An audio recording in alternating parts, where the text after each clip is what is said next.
the Rangers nearly got no hit by Reid Detmers, and I'm breaking down why Jon Gray is the X factor in this rotation and 5 reasons the Rangers might lose the AL West. All that and more on this episode of Locked On Rangers. Let's get into it. You are Locked On Rangers, your daily Texas Rangers podcast. Part of the Locked On Podcast Network, your team every day.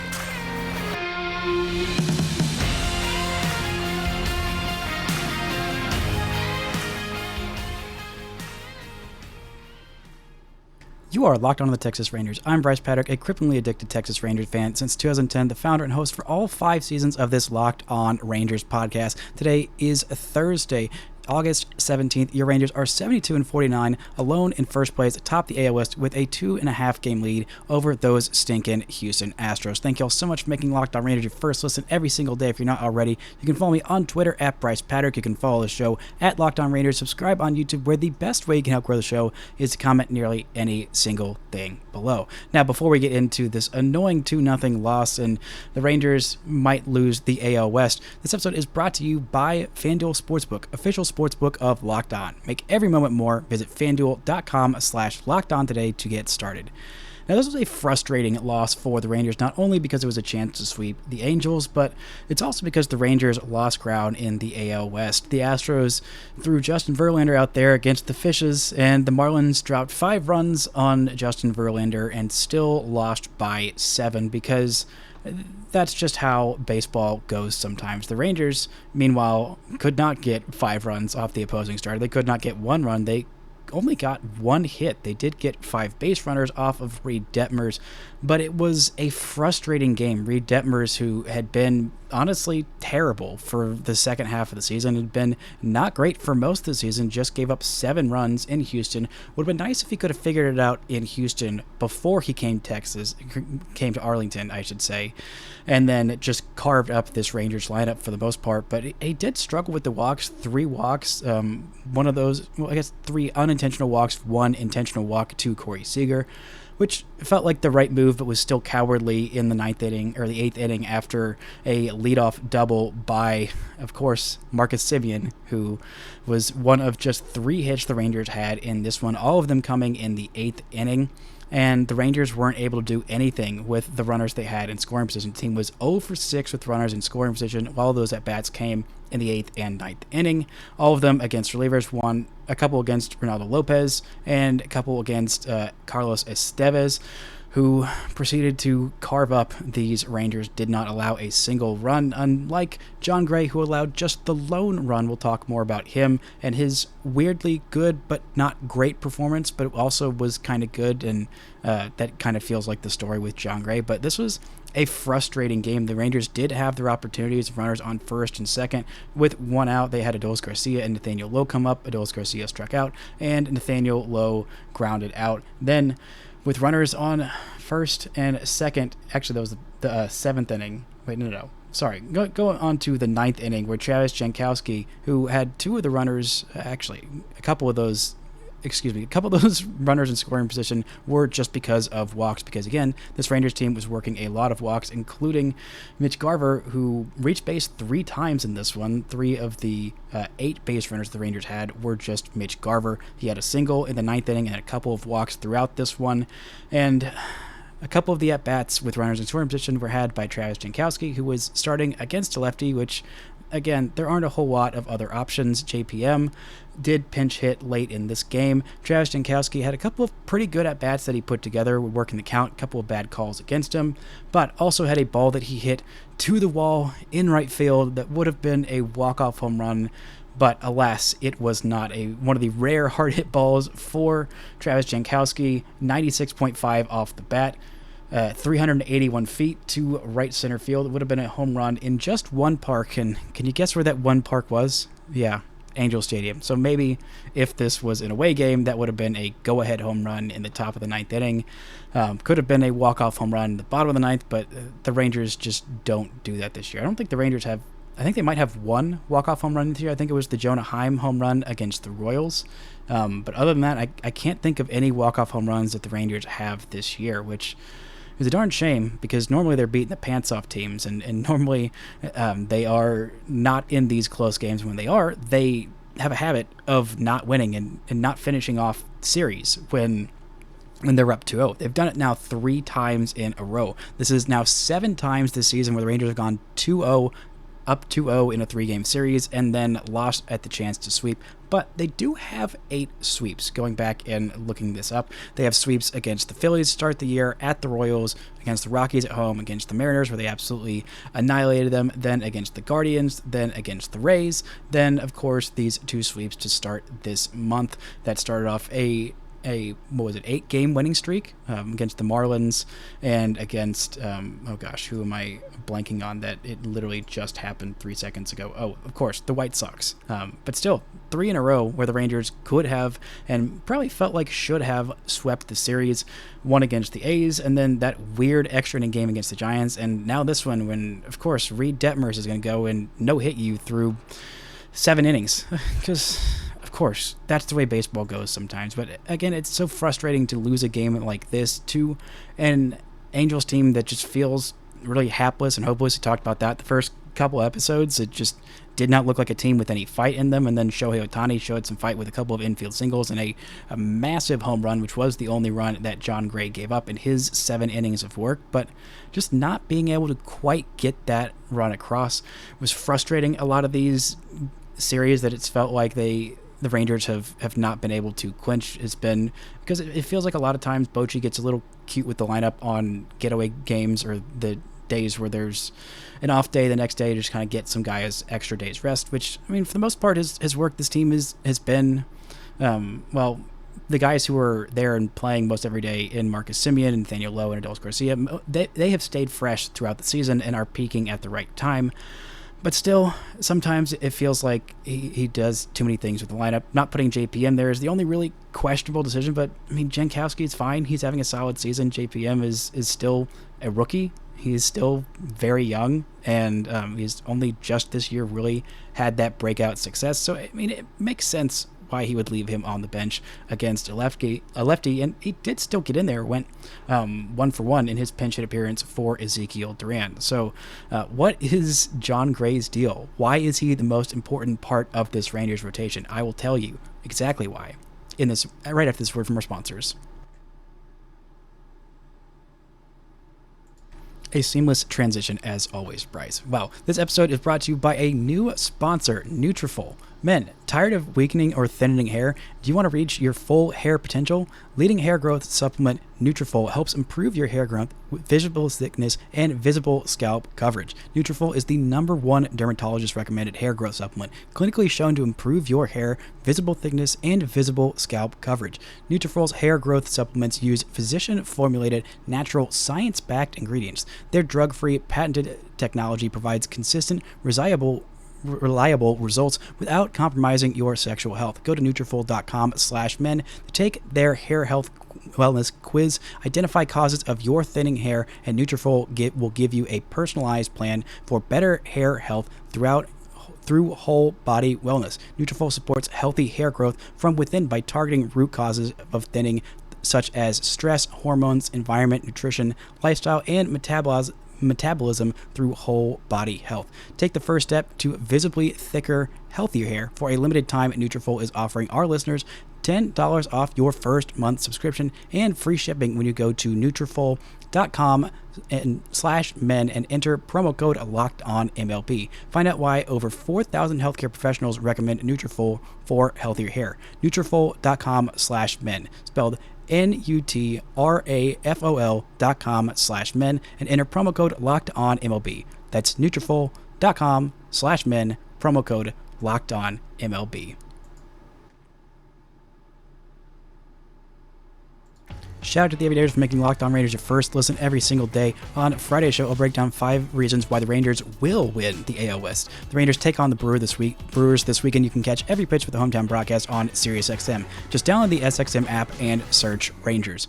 Now, Jon Gray has had back-to-back really good starts and has looked mostly great in this one, even though he says he didn't feel great. Jon Gray had this great quote Kennedy Landry tweeted out last night. He said, quote, "I'm a little frustrated because I just don't think I ever feel that great. I feel like only 20% of the time I feel good. And I feel like that's kind of how I feel about Jon Gray as well. He's had a couple of really great outings. One against San Francisco, where he went 7 innings, just 2 hits, no walks, and 7 strikeouts when the Rangers were absolutely cruising against San Francisco. That offense really gave him some support there, but there have been a lot of games where the Rangers haven't given him any run support. He's got 5 games this year where he has received 0 runs of support, including the most glaringly obvious one was that complete game 1-0 loss to the Cardinals. I still say the most frustrating loss of the season. It was another one of those getaway days, which the Rangers were about to go on a stretch of 30 games in 31 days. So I kind of get the Rangers trotting out that lineup there, but that one, looking back, just feels really frustrating that they didn't win it. And it's not been the only game where Jon Gray has gotten 0 run support. This one he pitched extremely well by results. 6 hits for him, a couple of walks, 1 hit by pitch, and 1 home run. The solo shot to Shohei Ohtani, which again will happen to literally everybody. His 42nd home run of the season.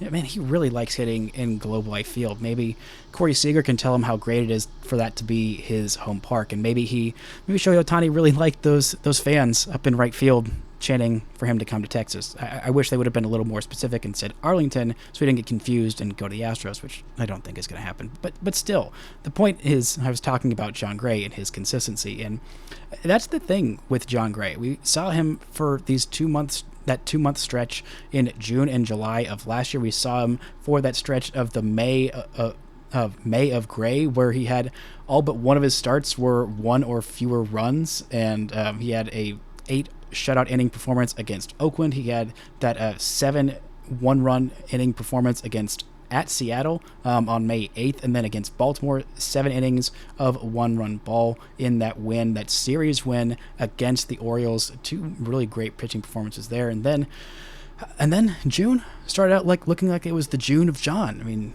he had 7 shutout innings against Seattle in that sweep, that glorious, may have been my favorite series of the year, when the Rangers just absolutely battered and bruised Seattle in that home series sweep the last time these teams played. And then against St. Louis, he had that 12 strikeout, 1-run complete game, 1-0 loss. Then he skipped a start. Then he came back against Toronto, where he went just 2 1/3 innings and got absolutely battered, but the Rangers came back and won that one. That was one of my favorite wins. I believe that was Father's Day. Maybe that was No, that was Father's Day, because that's in June. Then got battered against Houston twice, got hit around a little bit at Boston in July against Cleveland. He gave up 4 runs there, went 4 1/3 shutout innings. Things looked like he was turning the corner against Tampa Bay, but then he took that liner off the shin, comes back and doesn't miss a start, but his next start he's rocked against Houston.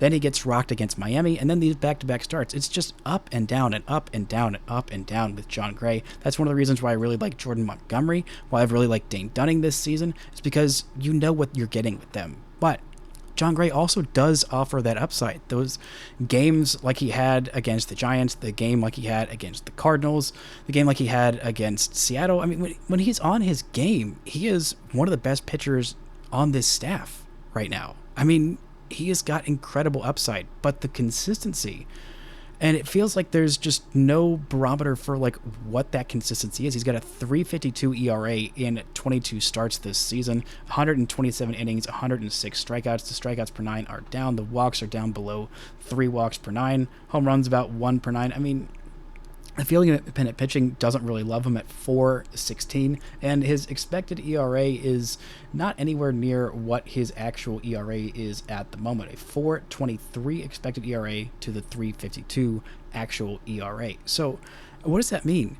It means that Jon Gray is just this guy. This has kind of been who Jon Gray is. When he's on his game, he is incredibly good, but the consistency has been the thing that has been missing for him for basically all of his big league career. That's why he's only got a couple of seasons with an ERA under 4. I mean, well, also part of that is pitching in Coors Field for the first, 7 years of his career. That'll happen to literally anybody, but he's been a pretty good pitcher for the most part in his career. If he could just maintain that consistency, or even if he doesn't, if he just finds it down the stretch, if this is another start of 6 or 8 really great Jon Gray starts in a row, and even if he doesn't feel great, if the results are there, that's really what matters. Having him pitch these great games in games that matter. Which has been really frustrating is that he couldn't pitch his great games against the Astros. A couple of those blow-up outings, or not blow-up outings, but just bad outings when he was coming back off that injury, and the other game where he just kind of got shellacked by the Astros. It would have been nice for him to have those great starts against Houston, because those games quite literally count double, and the Rangers are really feeling them breathe down their necks at the moment in the AL West. Just a 2.5 game lead with, I believe, 41 games to go on the season for the Rangers, and it's looking like their chances are slipping away to win this AL West. Coming up, we're going to look at 5 reasons why the Rangers might lose the AL West. But first, this word from our sponsors. This episode is brought to you by Sleeper. Want the chance to win more money with less picks? Head to Sleeper, the #1 sports app where you can win up to 100 times your money on just 2 or more fantasy baseball picks. Do you think that...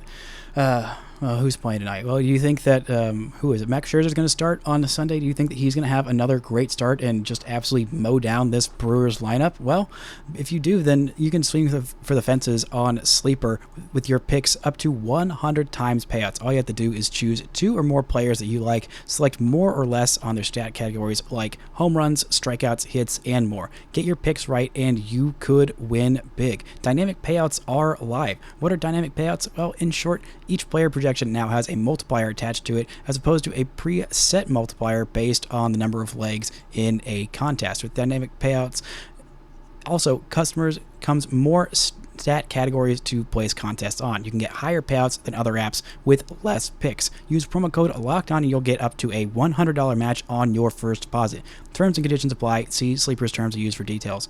Currently operational in over 30 states. Check out Sleeper today. Shout out to the Everydayers for making Locked On Rangers your first listen every single day. On Monday's show, we'll be breaking down this big weekend series against Milwaukee. The Rangers take on the Brewers this weekend. You can catch every pitch for the hometown broadcast on SiriusXM. Just download the SXM app and search Rangers.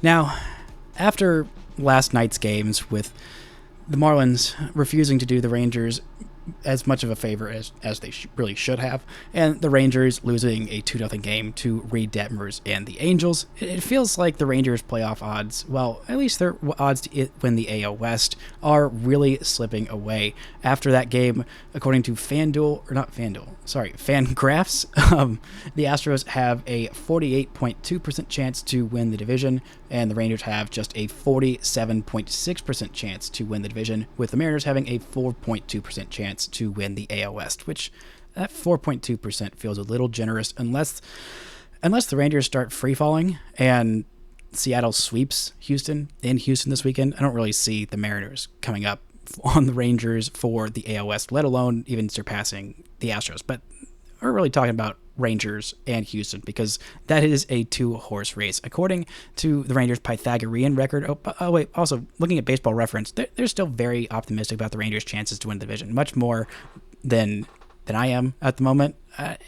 Actually, no, I think 74.2% feels about right. But I'm giving the pessimist side so I can be full-blown optimist on Friday. You can end your weekend with some optimism. So that's why I felt like I had to do both of these. But Baseball Reference has them at a 74.2% chance to win the AL West and a 97.6% chance to make the postseason. Also 15.5% to make the World Series. So they are still in a good position. Even if the Rangers don't win the AL West, I do still think that this team is primed to go pretty deep. But the Astros are a very good team, unfortunately. And the Rangers have been a very good team, but they haven't really played quite to the level that I think they should have based on their Pythagorean record. Their Pythagorean record has the Rangers at 78-43. Their actual record is 72-49, so 6 games worse than they actually are. And if the Rangers played to their expected record based on the number of runs they've scored and number of runs they've allowed,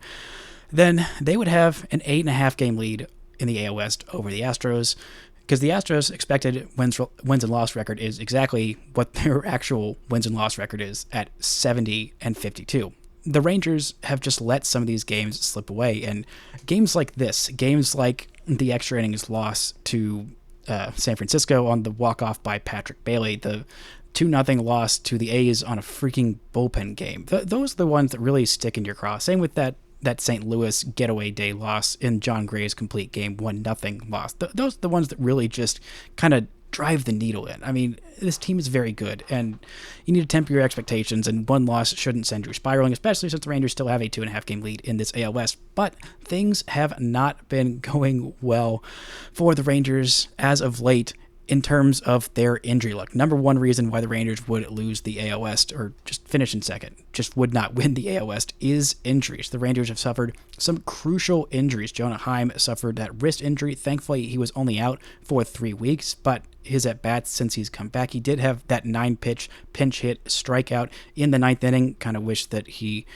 there was a ball that was nearly fair and would have probably scored 2 and tied the game in the bottom of the 9th inning, but that was not the case. He ended up striking out. The Rangers got 0 runs. Good day, goodbye. 2-0 loss to the Angels. But they've also lost Josh Young for about 6 weeks. He's going to come back with, I think, maybe 2 weeks left in the season. We'll see. We'll see what he even looks like when he comes back. I mean, Jonah Heim's at-bats have been fine, not super great. Mitch Garver has honestly been the better offensive catcher, and platooning them is fine, I think, for now. But having Mitch Garver's bat in there, especially if he can start hitting as a DH, would be huge, because I don't think that Jonah Heim should be hitting ahead of Mitch Garver at this point. He just doesn't seem like he's completely there. He says he is pain-free, but still. And also losing Nathan Eovaldi till maybe September 1st feels like the time that Eovaldi could be up and back in the big leagues, and we'll see what he looks like when he comes back, because honestly, the more time he's out, which it's not like there have been more developments that are setbacks or whatever, but the more time he's out, the more I'm concerned about Nathan Eovaldi having what happened to him last year happened this year, where when he came back from his injury, the velocity was down. He just didn't look like the same pitcher. He was incredible, one of the best pitchers in all of baseball for the first half, the first 3-4 months of this season. But since he's been out, I know they have Max Scherzer and Jordan Montgomery, and Jon Gray has got his moments, and Dane Dunning's got his moments, and even Andrew Heaney has got his moments. It just makes me concerned about not having your best pitcher. I mean, Nathan Eovaldi and Jacob deGrom, neither of them have faced actually, Nathan Eovaldi has faced the Astros once, and the Rangers won that game. But those two guys have faced the Astros a combined 1 time, which is incredibly frustrating. That's how the lineup, the rotation shook out. But still, the Rangers need Nathan Eovaldi. They need Josh Young to be back in his fully fit form, and they need to not suffer any other injuries in this starting rotation, because, I mean, they just can't really afford it. Number 2, experience. This team does not have a lot of experience in terms of playoff chases. You look at the position players and how many playoff chases they've been in. Nathaniel Lowe has been in 1. Marcus Semien has been in 4. Corey Seager's been in 5, because it's one of the benefits of being on the Dodgers your entire career. The second you come up, you are in playoff chases as well. Roddy Grossman's been in 4. Mitch Garver's been in 3. But those are the only position players that are playing regularly that have been in the playoff chase at all. There are a lot of guys on this roster, and Nathaniel Lowe was still a rookie when he had his 1 playoff chase. But still, for the most part, the everyday starters, 3 of your 5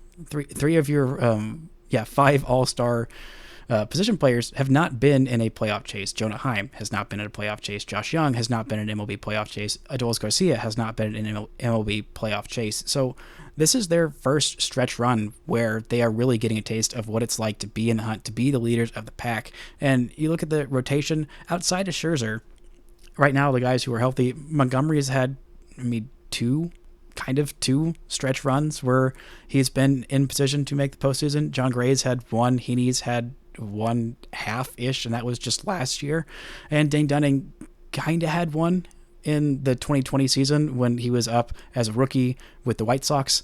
But, I mean, for the most part, the starting rotation outside of Scherzer does not have a whole lot of postseason experience, and experience being in the hunt.